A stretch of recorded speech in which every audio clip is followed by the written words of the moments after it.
গত রোববার ৭ই ডিসেম্বর চলে গেছিলাম কলকাতা ব্রিগেড ময়দানে, যেখানে আয়োজিত হয়েছিল ৫ লক্ষ কণ্ঠে গীতা পাঠ। সেই বিশাল ময়দানে ভরে উঠেছিল এক অবর্ণনীয় শান্তি, শক্তি আর আধ্যাত্মিকতার বয়ে। এতগুলো মানুষের একসাথে গীতা পাঠ, এর সেই ধ্বনি যেন একেবারে হৃদয় ছুঁয়ে গেল।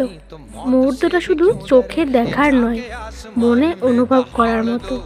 তার পাশে হাজার হাজার মানুষ, সবার হাতে গীতা, সবার কণ্ঠ একই সুরে মিলছে। মনে হচ্ছিল যেন ভগবানের প্রতি সমর্পণের এক মহোৎসব চলছে।